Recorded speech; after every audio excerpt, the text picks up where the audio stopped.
Halo teman-teman, kembali lagi bersama Nufa dan Ana di channel Math Theory.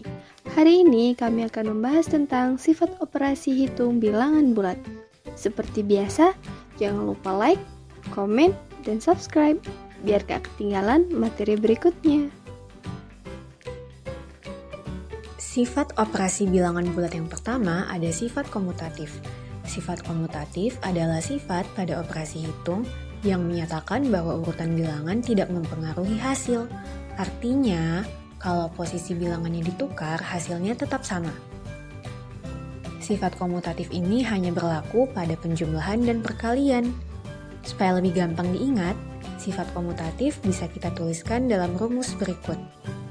Untuk penjumlahan, rumusnya adalah A tambah B sama dengan B tambah A. Untuk perkalian, rumusnya adalah A kali B sama dengan B kali A. Kita masuk ke contoh. Untuk yang penjumlahan, 10 ditambah 5 sama dengan 5 ditambah 10. 10 ditambah 5 hasilnya 15. Kalau kita tukar posisinya menjadi 5 ditambah 10, hasilnya juga tetap 15. Sama kan? Sekarang kita coba yang perkalian. 9 dikali 8 sama dengan 8 dikali 9. 9 kali 8 hasilnya 72. Kalau kita ubah juga posisinya menjadi 8 kali 9, hasilnya juga 72. Walaupun angkanya ditukar tempat, hasilnya nggak berubah. Ini yang disebut sifat komutatif.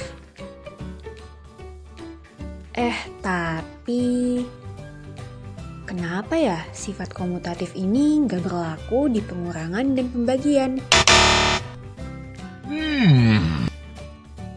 Oke, sifat komutatif ini nggak berlaku pada pengurangan dan pembagian karena kalau urutan bilangannya ditukar, hasilnya bisa berubah. Misalnya nih di pengurangan, 8 dikurang 3, hasilnya adalah 5. Tapi, kalau kita ubah posisinya menjadi 3 dikurang 8, hasilnya adalah negatif 5. Karena hasilnya beda, jadi bukan termasuk komutatif. Kita ambil lagi contoh pembagian. 12 dibagi 4, hasilnya adalah 3. Tapi kalau kita ubah posisinya menjadi 4 dibagi 12, hasilnya menjadi 1/3. Karena hasilnya juga beda, maka pembagian tidak punya sifat komutatif. Jadi ingat ya, kalau ditukar hasilnya tetap sama, berarti itu komutatif. Tapi kalau ditukar hasilnya berubah, itu bukan komutatif. Karena itu, pada operasi hitung dasar, sifat komutatif ini hanya berlaku pada penjumlahan dan perkalian, tapi tidak berlaku pada pengurangan dan pembagian. Kita lanjut ke sifat berikutnya, yaitu sifat asosiatif. Sifat asosiatif adalah sifat operasi hitung yang menyatakan bahwa cara pengelompokan bilangan tidak mempengaruhi hasil selama urutannya tetap. Artinya, kalau tanda kurungnya dipindah, hasilnya tetap sama. Sifat asosiatif ini juga berlaku pada penjumlahan dan perkalian. Untuk penjumlahan, rumusnya adalah contohnya, yaitu kita anggap di sini ruas kiri dan di sebelah sini ruas kanan. Kita mulai dari yang sebelah kiri dulu. 2 ditambah 3 lalu ditambah 4. Karena ada tanda kurung, kita kerjakan bagian di dalam kurung dulu. 2 ditambah 3 sama dengan 5. Lalu 5 ditambah 4 hasilnya 9. Kita kerjakan lagi yang di sebelah kanan, kita hitung dulu yang di dalam kurung, yaitu 3 ditambah 4, hasilnya 7. Lalu 2 ditambah 7, hasilnya juga 9. Jadi hasil dari 2 ditambah 3 lalu ditambah 4 sama dengan 3 ditambah 4 lalu ditambah 2. Walaupun posisi tanda kurungnya dipindah, tetapi tidak mempengaruhi hasil selama urutannya tetap. Sekarang untuk yang perkalian, bisa dirumuskan sebagai berikut. Contohnya, oke, kita kerjakan sebelah kiri dulu, kita hitung bagian yang ada di dalam tanda kurung. 3 dikali 4 sama dengan 12. Lalu 12 dikali 5, hasilnya 60. Lanjut, kita kerjain yang di sebelah kanan.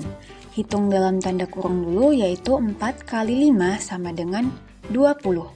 Lalu 3 dikali 20, hasilnya juga 60. Jadi, walaupun pengelompokannya beda, hasilnya tetap sama. Itu yang disebut dengan sifat asosiatif. Bisa dipahami ya? Setelah kita belajar sifat komutatif dan asosiatif, sekarang kita lanjut ke sifat operasi hitung berikutnya, yaitu sifat distributif. Sifat distributif adalah sifat operasi hitung yang menyatakan bahwa perkalian dapat didistribusikan atau disebarkan ke setiap suku yang ada di dalam kurung pada operasi penjumlahan atau pengurangan. Artinya, bilangan di luar kurung bisa dikalikan ke setiap bilangan yang ada di dalam kurung. Sifat distributif ini hanya berlaku pada perkalian terhadap penjumlahan dan juga perkalian terhadap pengurangan.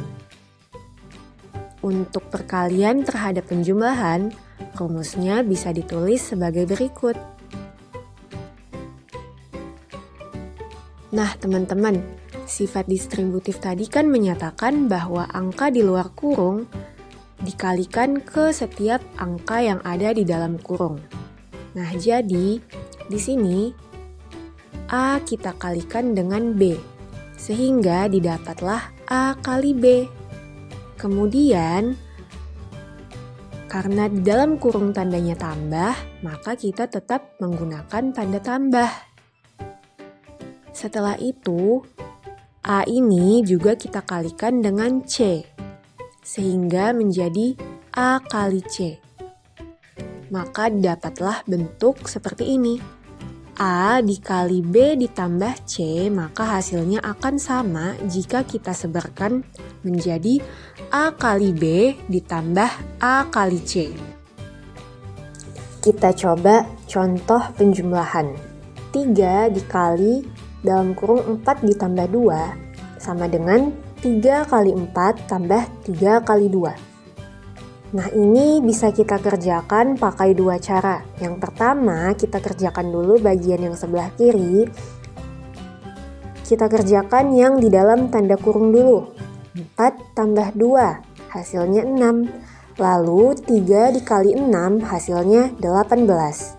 Cara kedua, kita gunakan sifat distributif, yaitu kita kalikan 3 ini ke setiap angka yang ada di dalam tanda kurung. Yang pertama, 3 dikali 4, hasilnya 12. Kemudian, 3 dikali 2, hasilnya 6. Lalu tinggal kita jumlahkan. 12 ditambah 6, hasilnya adalah 18. Hasilnya sama kan? Nah, terbukti ini merupakan sifat distributif. Perkalian terhadap pengurangan sebenarnya sama aja kayak penjumlahan, cuman beda di tanda aja. Nah, ini dia contohnya. Cara pertama kita coba kerjain yang di bagian sebelah kiri dulu. Nah, kita kerjakan yang di bagian dalam kurung dulu. 7 dikurang 3 sama dengan 4. Lalu 5 dikali 4 hasilnya 20. Cara kedua, kita gunakan sifat distributif, yaitu kita sebarkan perkaliannya. Yang pertama, 5 dikali 7 sama dengan 35. Kemudian, 5 dikali 3 sama dengan 15. Lalu kita kurangkan, 35 dikurang 15 hasilnya 20. Nah, sama kan? Karena hasilnya tetap sama, jadi sifat distributif ini juga berlaku pada perkalian terhadap pengurangan. Ingat ya teman-teman, sifat distributif itu artinya perkalian bisa disebarkan ke semua bilangan di dalam kurung, baik itu penjumlahan ataupun pengurangan, dan hasilnya harus tetap sama. Yang terakhir ada unsur identitas. Unsur identitas adalah bilangan yang jika dioperasikan dengan bilangan lain tidak akan mengubah nilai bilangan tersebut. Untuk penjumlahan, unsur identitasnya adalah 0. Kenapa? Karena bilangan berapapun yang jika ditambahkan dengan angka 0, maka hasilnya tetap menjadi bilangan itu sendiri. Contohnya, 7 ditambah 0 hasilnya adalah 7. Kalau misalnya dibalik, 0 ditambah 7 juga hasilnya tetap 7. Contoh lain, 100 ditambah 0 hasilnya juga tetap 100. Sama kalau dibalik, 0 ditambah 100 hasilnya juga 100. Paham ya teman-teman? Nah, kalau untuk perkalian, unsur identitasnya adalah 1. Karena bilangan berapapun, kalau kita kalikan dengan angka 1, maka hasilnya tetap bilangan itu sendiri. Contohnya, 5 dikali 1 sama dengan 5, atau 1 dikali 5 sama dengan 5. Contoh lain, 5.000 dikali 1 hasilnya juga 5.000. Sama juga kalau 1 dikali 5.000 hasilnya juga 5.000. Jadi, unsur identitas itu adalah bilangan yang tidak mengubah nilai bilangan lain saat dioperasikan. Sekian dulu materi dari Ana dan Nufa. Kalau video ini bikin kamu lebih paham, jangan lupa subscribe ya. Sampai ketemu di video selanjutnya. Dadah!